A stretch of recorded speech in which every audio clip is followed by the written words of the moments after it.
I want to do, not necessarily, it's kind of disingenuous to call it a sponsor, because Lord knows I'm not sponsored. As much as I would like to be. This is not a sponsor segment. This is just me trying to put y'all onto some game.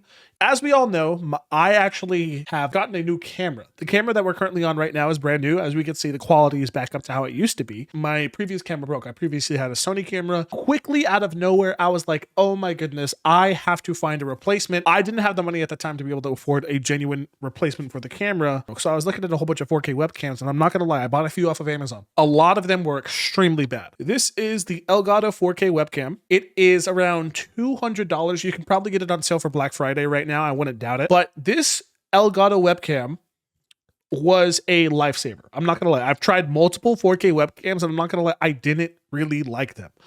But the reason why I like this one specifically is because, one, it's $200. So it's not like an $800 camera like this one I have right here. But most importantly, if we look at the quality, this was an extremely good replacement. This is an extremely good image for a $200 4K camera. And not only that, you have like background distortion, kind of that little bit of a camera blur. Also, you can increase it if you have an NVIDIA GPU.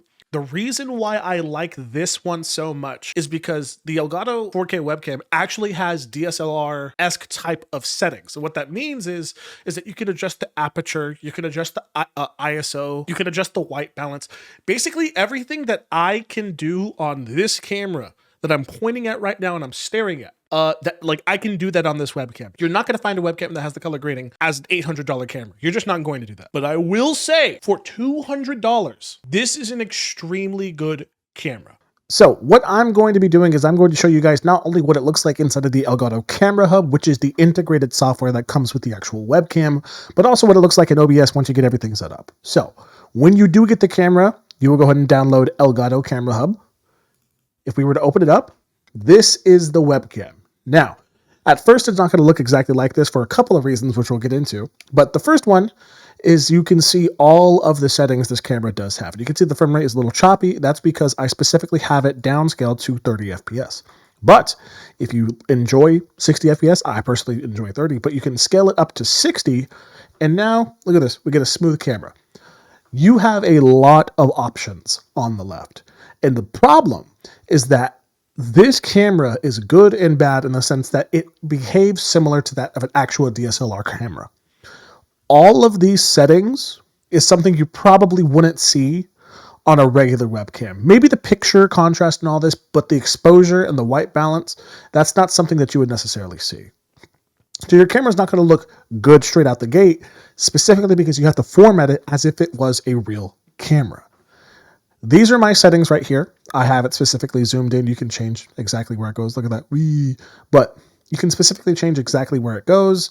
You can adjust it to however you like, and you can go from there. There's also a whole bunch of effects on this side. Whenever I usually stream, I usually like to have kind of like an orangey filter on it. So if I were to have this camera again, I would probably have something like this, or I would completely have it like that and turn it down. But like I said, there's a lot of settings. But what you need to do is you need to set it up on the Elgato Camera Hub, get it to however you like. This is how I would like it. I would then close out of it. And when I go into OBS, the exact settings that I had in the previous one is going to be in OBS. One side note about this webcam that I do feel like I have to mention is that since it is trying to mimic actual DSLR cameras, it is a very, very, very, very light intensive webcam. You need to have a lot of light on you, specifically to adjust the shutter angle and the white balance and stuff like that, and the ISO. But generally speaking, you need to have a lot of light on you to make this camera look good. So be wary of that when you're first getting it, or if you're thinking about getting it, because it does require a lot of external light. So either put your setup by a window, or if you're like me, where I have 3 lights in front of me right now, and this is the kind of the quality that I'm going to get.